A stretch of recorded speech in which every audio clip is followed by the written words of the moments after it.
تا حالا شده ساعتها، روزها، حتی هفته‌ها درس بخونی، اما وقتی زمانی یادآوری میرسه مغزت خالیه. انگار همه اون زحمت‌ها، همه اون شب بیداری‌ها دور شده رفته هوا. خب من امروز یه حقیقت مهم رو بهت میگم. اشتباه از تو نیست، اشتباه از روشیه که ازش استفاده کردی. مغز ما در برابر بدن یک رفتار عجیب داره. هر چیزی که احساس کنه رو مهم نیست خیلی راحت پاکش میکنه، مثل یک هارد هوشمند که خود به خود فایل‌های اضافی رو حذف میکنه. اما یک سوال بزرگ این وسط وجود داره: اگر مغز اینقدر بی‌رحمه، پس چطور ژاپنی‌ها بیش از 2000 کاراکتر کانجی رو حفظ میکنن، اونم برای یک امتحان، برای تمام اون؟ جوابش اینجاست: رازهایی که هیچ معلمی به همون نگفت. ولی امروز در همین چند دقیقه تو قراره یکی از کسایی باشی که میفهمه چطور حافظه واقعا کار میکنه. پس اگر آماده‌ای بزن. بیشتر مردم فکر میکنن با خوندن بیشتر یادگیری بیشتر میشه، ولی حقیقت اینه که یادگیری واقعی زمانی شروع میشه که مغز رو مجبور کنی خودش اطلاعات رو بیرون بکشه. یک کتاب رو ببند، یه برگه سفید بردار، بگو خب چی یادم مونده؟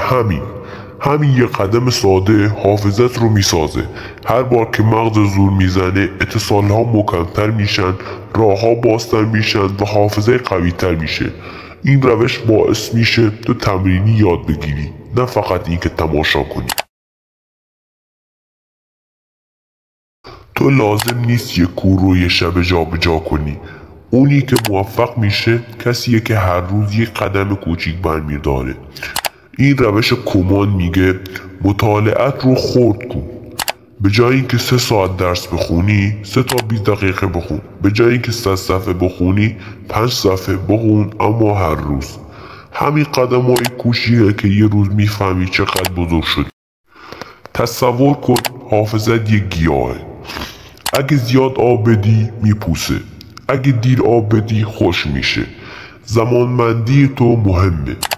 همه چیز رو مرور کن. بعد از 24 ساعت، بعد از 3 هفته، بعد 1 هفته، بعد 1 ماه. هر بار که مرور میکنی یک لایه جدید از حافظه ساخته میشه. این یکی از قوی ترین روش های حفظ دنیاست. چیزی که ژاپنی ها باهاش سالهاست که زندگی میکنن.